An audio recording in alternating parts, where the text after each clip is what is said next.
नमस्कार। गीता भक्ति सीरीज में सभी मेरी माताएं और बहनें सभी को मेरा नमस्कार है। तो आइए आज मैं आपको कुछ मनुष्यों के बारे में और कुछ पक्षियों के बारे में बताने वाली हूँ कि पक्षी क्यों जल्दी स्वर्ग सिधार जाते हैं और मनुष्य क्यों ज़्यादा दिन तक जिंदा रहते हैं, इसका क्या कारण है और क्या वजह है कि ये 100 साल तक जीते हैं। कुछ लोग तो 100 भी पार कर जाते हैं, 100 साल और भी 100 से ऊपर जीते हैं। तो क्या वजह होती है? तो देखिए, आप बहुत सारे वीडियो इस पर देखे होंगे, आपको कुछ जानकारी भी हुई होगी, कुछ थोड़ा बहुत मैं भी जानती हूँ। तो सोच रही हूँ कि उसके बारे में मैं थोड़ा सा वीडियो में आप लोगों को बताऊँ। तो देखिए, मनुष्य का जन्म होता है, मनुष्य की उम्र ज़्यादा नहीं होती है, 40 साल की ही उम्र होती है। पर कोई कोई 100 साल जीता है, 100 साल से ऊपर भी जीता है। जैसे मेरी दादी माँ, अभी मेरी दादी माँ 100 साल से ऊपर हो चुकी हैं और अभी भी वो बढ़िया ठीक ठाक हैं और जी रही हैं। तो मनुष्य का जन्म होता है तो पहले तो वो 5 साल तक बाल्य रूप रहता है, दूसरे के ऊपर निर्भर रहता है, दूसरे उसकी सेवा करते हैं और पालते पोसते हैं। तब तक उसका स्वयं का कार्य कुछ भी नहीं रहता है, खाना पीना, घूमना, पढ़ना लिखना ये रहता है। फिर इसके बाद वो धीरे धीरे बाल्य अवस्था से आगे जाता है। तो कम से कम 5 साल से लेके और 25 साल के बीच में वो अपनी लाइफ जीता है, अपने हिसाब से खाता है, पीता है, घूमता है, पढ़ता है, लिखता है और बाकी चीज़ों से घर, धन, दौलत, परिवार, इन सब चीज़ों से कोई मतलब नहीं रहता है। फिर 25 साल से 40 साल के बीच में उसकी शादी होती है। शादी के बाद बच्चे होते हैं तो उसके ऊपर भार उसके सर पे आ जाता है, वो सारी जिम्मेवारी समझने लगता है और 25 साल से 40 साल के बीच में वो अपने बच्चों के बारे में और अपने जीवन के बारे में सोचने लगता है। जो कुछ भी होता है वो करता है। फिर 40 साल के बाद 40 से 60 के बीच में नाती हो जाए, पोते हो जाए, शादी ब्याह हो जाए, इसमें उसका जीवन चला जाता है।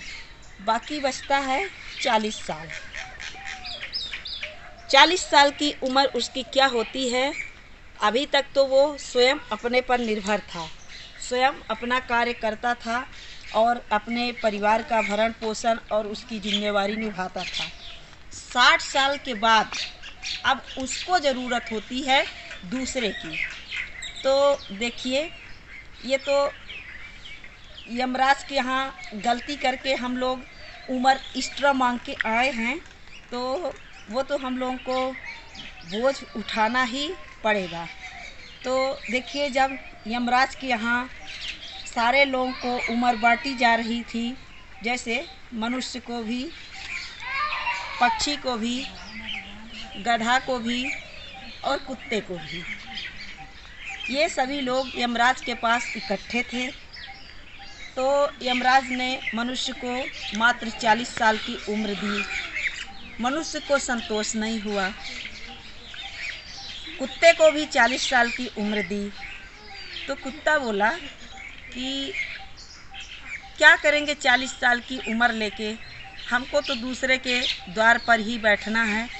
कोई इधर से लाठी मारेगा तो उधर जाएंगे, उधर से मारेगा तो उधर जाएंगे। तो इस तरह से एक दूसरे के द्वार पे हमको घूमना है, तो ज़्यादा दिन जी के हम क्या करेंगे। तो ऐसा है कि भगवान हमको आप 20 साल की ही उम्र दे दीजिए, 20 साल कम कर दीजिए। भगवान ने सोचा चलो ठीक है, कम कर देते हैं 20 साल। अब सोचे कि कम तो कर दिए, पर ये 20 साल की उम्र अब किसको दी जाए। इतने में मनुष्य फिर पहुंचा, बोला भगवान हम क्या करेंगे, 40 साल तो बहुत कम मेरी उम्र है, ये 20 साल हम ही को दे दीजिए। तो उन्होंने कुत्ते वाली उम्र भी ग्रहण कर ली, तो उनकी 60 साल उम्र हो गई। आप सोचे कि 60 साल तो बहुत कम उम्र है। फिर उल्लू आया तो सोचा कि मेरी भी उम्र ज़्यादा है, मैं क्या करूँगा, तो देखता हूँ। और इसी बीच में गधा भी पहुँच गया। जब गधा आया तो उसको भी 40 साल की उम्र दी गई। तो गधा सोचा कि मुझे तो दूसरे का बोझा ही ढोना है जीवन भर, जब तक छोटा बच्चा रहेगा तो बच्चा रहेगा, इसके बाद तो उसको भार ही ढोना है, तो मैं कब तक ढोऊंगा। तो इससे अच्छा है कि थोड़ी उम्र जी करके और मैं भी स्वर्ग सिधार जाऊं। तो गधा बोला कि यमराज ऐसा करिए कि मेरी भी उम्र आप 20 साल कर दीजिए, 20 साल घटा दीजिए। यमराज बोले, चित्रगुप्त जी बोले ठीक है, तुम्हारी भी 20 साल कम कर देता हूँ। 20 साल कम कर दिए। अब सोचिए ये 20 साल किसको दिया जाए। इतने में मनुष्य जी फिर पहुँचे। लालची, ज़्यादा दिन जीने की जो लालसा है, इसीलिए मनुष्य लालची होते हैं। अभी मेरा नाती, अभी मेरा पोता, अभी मेरा घर, अभी मेरा ये वो, इसी में माया जाल में फंसे रहते हैं। देखिए पशु पक्षियों को कोई ममता नहीं होती है, जब तक जिए तो जिए, जब तो स्वर्ग चले गए। और मनुष्य लालची होता है। अब गधा की उम्र, फिर मनुष्य बोला कि अब क्या होगा मेरा 60 साल में, ये भी 20 साल मुझे दे दीजिए। तो गधा की भी उम्र मनुष्य ने 20 साल ले ली, तो उसकी उम्र 80 साल हो गई। ठीक, अब 80 उसका हो गया। अब उल्लू जी भी टुकुर टुकुर देख रहे हैं, सोच रहे ये लोग तो सब कुछ दे दिए, ये मज़ा करेंगे चले जाएंगे, मैं भी कब तक टुकुर टुकुर देखता रहूँगा। तो सोचे कि यमराज जी, चित्रगुप्त जी, अब ऐसा करिए कि मेरी भी 20 साल की उम्र घटा दीजिए, मैं भी 20 साल ही जीना चाहता हूँ। तो भगवान सोचे कि ये भी 20 साल घटवा रहा है, अब किसको दिया जाए। इतने में फिर मनुष्य जी पहुँचे, तो बोले कि अब ऐसा करिए कि 80 साल तो हो ही गया है, 20 साल और दे दीजिए। तो 20 साल और ले लिए, उनकी 100 साल हो गई। 100 साल उम्र तो मांग लिए।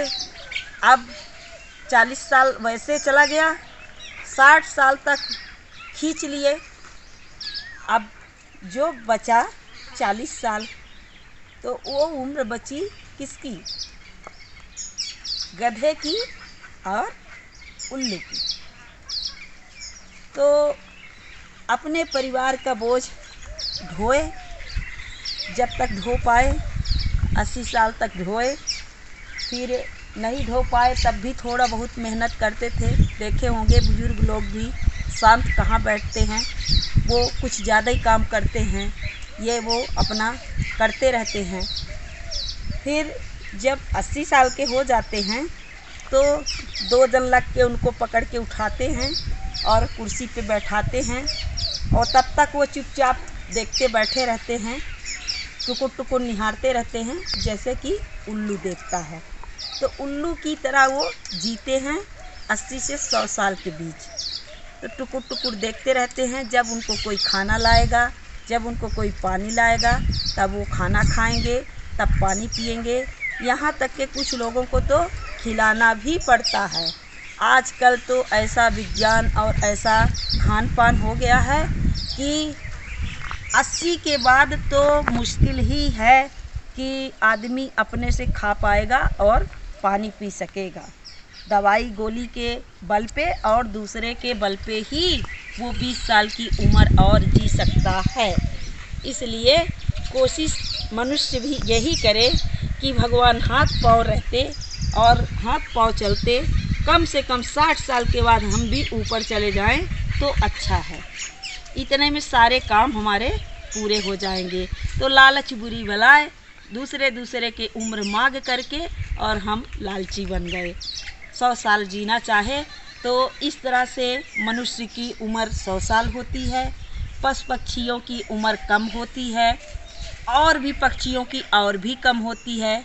जैसे मूस की कोई उम्र नहीं, पैदा हुआ इतना हुआ, फिर इतना हुआ, बिल्ली पाई, मार दी झपट से और खा ली, उसकी क्या उम्र, कितने दिन की उम्र। तो इस तरह से जैसे छोटे छोटे पक्षी होते हैं, चीटी मटा होते हैं, उतने ही कम से कम सबकी उम्रें होती हैं।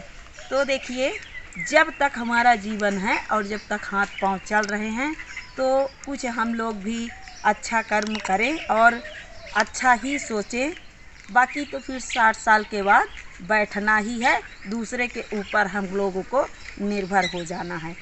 तो ये छोटी सी जानकारी हमको पता थी, और ये मैं नहीं कह रही हूँ, ये आप किसी भी भागवत में, किसी भी रामायण में या कथा में इसका जिक्र आता है। और ख़ासकर ये चीज़ के बारे में आपको पूरा वृत्तांत शिव पुराण में अवश्य ही देखने को मिलेगा, और शिव पुराण में ये चीज़ें लिखी गई हैं, ये मैं स्वयं नहीं बता रही हूँ। तो जो कोई भी शिव पुराण पढ़ता होगा, थोड़ी बहुत उसके बारे में जानकारी होगी, तो अवश्य ही ये चीज़ें जानता होगा। इसीलिए मुझे भी जो छोटी छोटी जानकारी होती हैं वो मैं आपको वीडियो दे रही हूँ। तो ये वीडियो आपको पसंद आए तो लाइक करिए, शेयर करिए और हमारे चैनल को सब्सक्राइब करना बिल्कुल मत भूलिए। फिर मिलते हैं अगले वीडियो में। नमस्कार।